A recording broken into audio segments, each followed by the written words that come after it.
This is the examination of the hidden human condition. You're listening to the Hidden Killers Podcast. This is the Hidden Killers Podcast with Tony Brueski. What do you do when you suspect that your significant other may try and kill you for insurance money? Well, probably, make sure you're safe, number one. But number two, get to your insurance company and change the beneficiary on your policies. That's usually in the list of the top things to do in that sort of a situation. Charles Vallow found himself there. Charles Vallow, the the deceased husband of Lori Vallow Daybell, prior to Chad entering the world, still married when he was murdered by Lori's brother, Alex. This is the phone conversation just recently released by police of Charles Vallow calling his life insurance company 3 times before his own death. Take a listen. Thank you for calling Legal & General. My name is Kevin. May I have your policy number?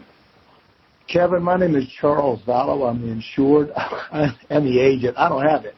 I'll give you my social. Can you please give me the policy numbers? I'm doing a beneficiary change. Okay. What's your social, please?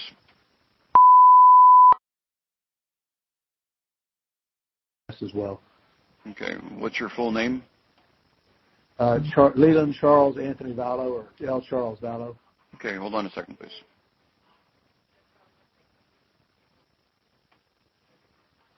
Okay. Verify your date of birth.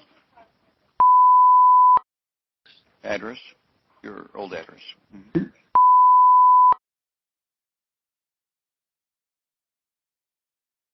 Okay. Wait a second. You said, what's the house number again? 3688. No, that's not what I have as a previous address. Okay, the J Place? No. I don't know what you have. I have to authenticate the call. We're in Hawaii? We were in Hawaii. Was this one in Hawaii? Okay. This is in Texas, so all I can tell you. 78746. Okay. Now, what is your password? Because I have a password. I don't have a password. Okay. It's telling me that I need to authenticate a password, sir. I don't have a password. I'm just changing my beneficiary. Okay. Hold on a second, please. It says that somebody, you put in a password here, sir. So I can't proceed without the password being confirmed. I had no idea. No. No. I don't know what I don't ever remember setting up a password, ever. Okay. And I'm the agent and the insured. Okay. Yeah, I would still need to verify that password no matter who you are, because we have to go ahead and... I don't have a password. Okay. How do I get a new password when I never set up one? Can you please tell me that? I know you're doing your job. This is just frustrating for me. I need to change the beneficiary. How do I do it when I don't have a password? I've never set up one. I don't know how else to do one. What do I do? All I need is my policy number. Okay. I can't send you anything until I actually get that verified. So you can. So I can't do anything with my policy. I could die today. You would give anybody the money because I don't have a password. Well, no, that's not... Tell me what to do to get this done. Okay. Hold on 1 second for me, okay? Thank you. Thanks.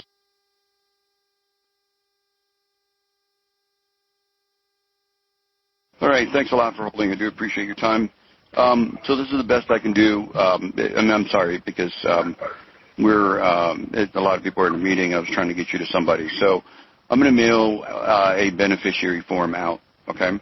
And then you'll get that. Is there anything else? Which address are you mailing it to? Well, we can't change anything right now because you know. You have 3300 BK Road, Suite 650. That's the address that we authenticated you partially with, right? Okay. And when did I set up a password? Well, that was recent. It looks like on my note here. I mean, how recent? It looks like 6 months, 2 years? 220. No, February 20th. Okay, this year. Somebody else has called under my account that's fraud. I don't know, sir. I mean, that's the thing is that I don't know. I do know. I haven't called in on this policy in a long time. Yeah, if you have concerns about that, then, you need to supply some form of proof or something. But yeah, that's, I'll be able to do that. But you can request request in writing. My wife left me 30 days ago. She's taken a ton of my money. I don't know what she's doing on this account, but it's fraud. I'm the guy. I'm Charles Vallow. I'm the insured and the owner of the policy. Correct? And I need to know what to do right now today to change my beneficiary to my sister. So what you need to do, sir, is the following, okay? What I would recommend that you do is you send something in writing, letting us know in writing, and I'll give you a fax number or an email address, etc. You need to send something in writing and be as blatant as possible with your concerns, okay? I would be personal in saying that you feel like somebody is trying to take away your information and etc. And that you talk to me, my name's Kevin, and that I could not authenticate you or change your address because the password could not be changed. Now then what they'll do is they'll go back to the calls, okay, that were made recently. They'll go back to the calls that were made recently, and then they'll do an investigation on the trend to see if something like that was to happen. And will they let you know? Yeah, they'll let you know. You got to put your contact. You got to put your contact information in, etc., and then they'll let you know. Yes. I'll put my new address. I'll put my new phone number. Yeah.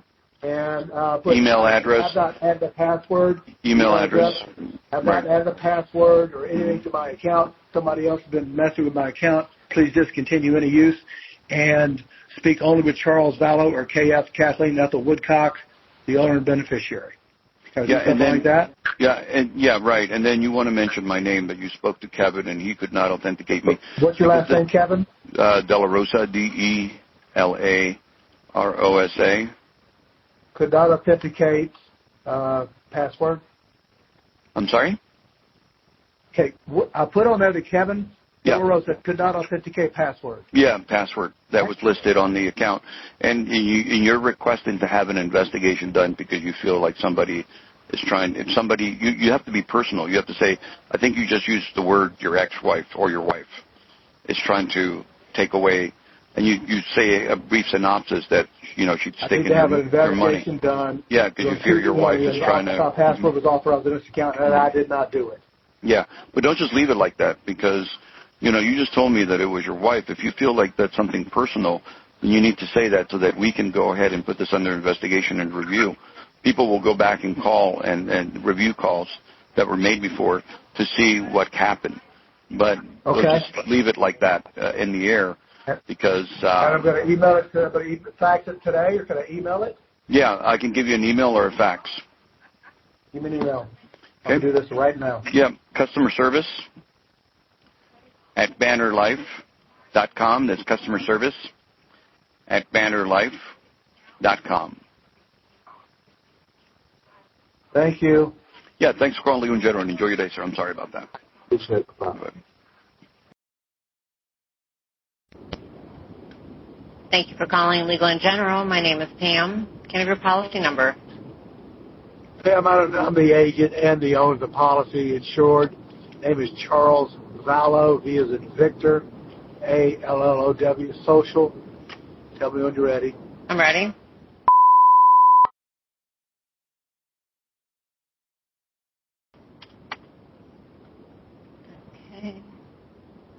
Okay, so you're calling. Whose social is that? It's mine, the owner, and the agent. Okay. Charles. Can I have your mailing address, please?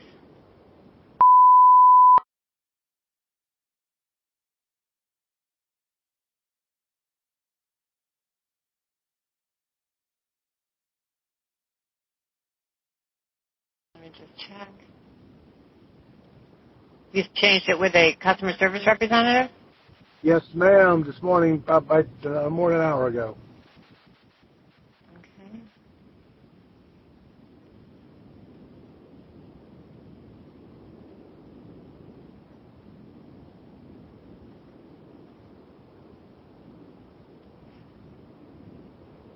Now, did you change it as an agent or as a policy owner? I'm not seeing... Both.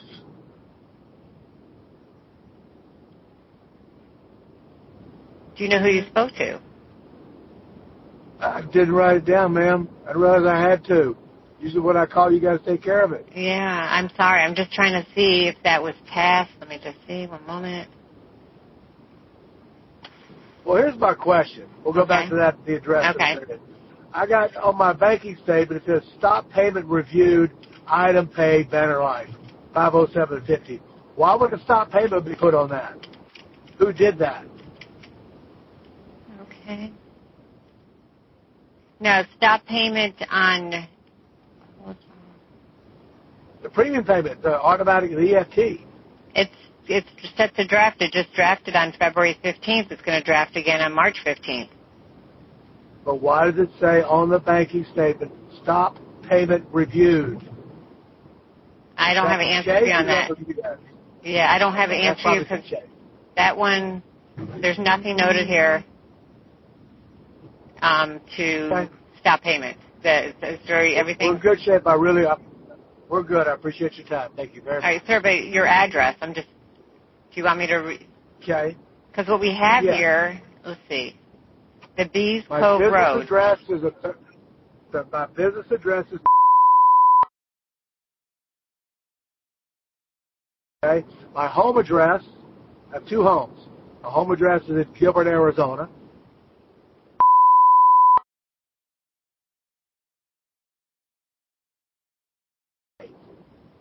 Okay, so all correspondence are going to go to the 3300 B Cove Road. If I change that, all yours as an agent will go to that address too. That's fine. I still get mail to both places. Okay, all right. You're all good then. Okay. All right, thank you. Thank you very much. I've got. Is there any kind of identity lock or something I can put on my anybody that calls in on my policy so I can? I'm changing the insured to my sister for my special needs son as administrator. Can I put a lock or something, a code they have to give if anybody calls to ask about my policy? Is that possible? Will you guys do that? Right, so I can put a special password, so you have to remember that because every time you call, you have to repeat that. All right? All right. Let me have your... Can it be a 4-digit number or 5-digit? Absolutely.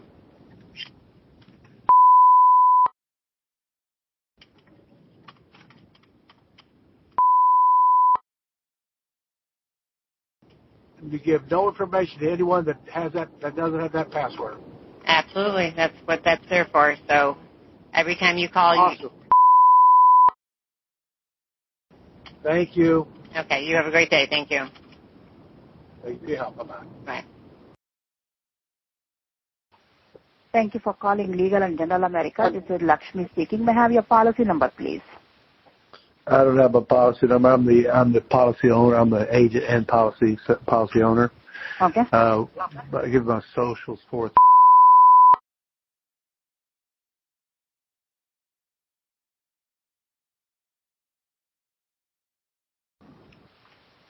I'm speaking to Mr. Charles Vallow. That's just me. Just can you email me a beneficiary change form, please? And tell me who the beneficiaries are on the policy now. Okay, let me pull the policy first. Hold on for a few seconds.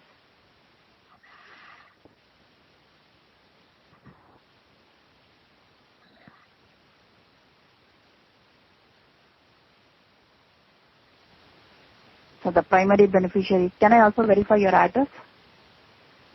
Pardon me? Can I verify your address?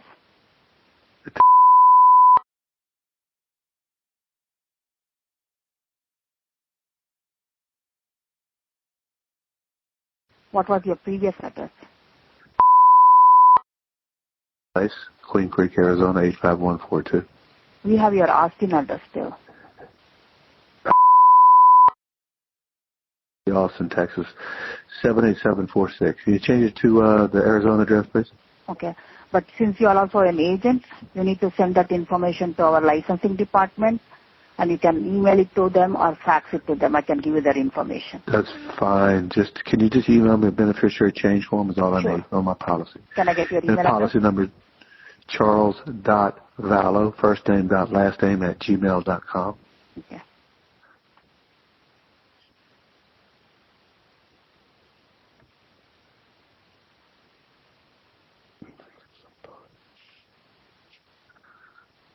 Okay, I just emailed you the form. You should be receiving that in a few seconds. Sure. Thank you very much. Can you notify? Appreciate it. Bye-bye. Bye-bye. That's Charles Vallow speaking with his insurance company before his death. Very concerned that someone may be out to take his life and get his money. We all know who that ended up being. You're locked into the Hidden Killers podcast. Want more? Start binging on all of our true crime podcasts right now through Apple Podcasts and get an ad-free experience when you sign up to be a True Crime Today Premium Plus member exclusively on Apple Podcasts. More of the Hidden Killers podcast dropping soon. Press subscribe now.